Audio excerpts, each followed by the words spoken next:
सभी मेरे आदिवासी भाइयों को 150वीं बिरसा मुंडा की जयंती की बहुत बहुत बधाई और शुभकामनाएं। मैं मेरे आदिवासी समाज को यही कहना चाहता हूं, जिस तरह से हमारे प्रथम सेनानी, हमारे देश की आज़ादी की लड़ाई लड़ने वाले भगवान बिरसा मुंडा उस समय में हमारे आदिवासियों के लिए लड़े थे, देश के लिए लड़े थे, हमारे आदिवासियों की ज़मीन पे कब्जा कर रहे थे। तो हमारे सभी आदिवासी भाइयों को एक करके अंग्रेज़ों के खिलाफ हमारे भगवान ने जो लड़ाई लड़ी थी, फूल गुलाल किया था, उसी तरह अब हम सभी युवा मिल के हमारे आदिवासियों के साथ जो शोषण हो रहा है, जो अत्याचार हो रहा है, उसके खिलाफ हम आवाज़ उठाएंगे और हमारे आदिवासी समाज की लड़ाई लड़ेंगे।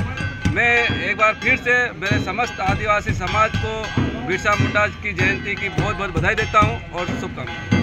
बिरसा मुंडा को आदिवासी समाज भगवान इसलिए मानता है कि जो बिरसा मुंडा ने आदिवासी नहीं बल्कि इस देश की लड़ाई लड़ी, इस देश के इतिहास को बचाया है, उन्होंने आदिवासी के इतिहास को बचाया है। उन्होंने बहुत बड़ा बलिदान दिया है इस देश के लिए। लेकिन बिरसा ने आदिवासी समाज की लड़ाई लड़ी इस देश की, लेकिन वही बिरसा का जो समाज है, आदिवासी समाज, उसी समाज को इस देश में दबाया जाता है, उसी देश पे अत्याचार किया जाता है और उसी समाज पे यहाँ का शासन प्रशासन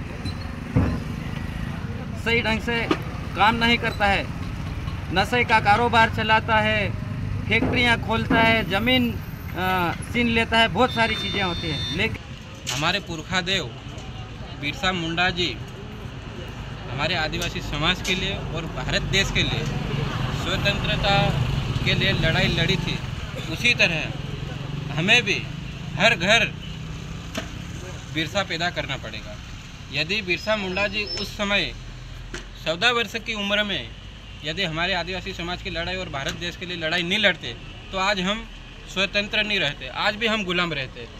हम यदि हर जगह आदिवासी समाज की बात हक और अधिकार की करने लग गए तो समझ जाओ कि हम सब बिरसा है।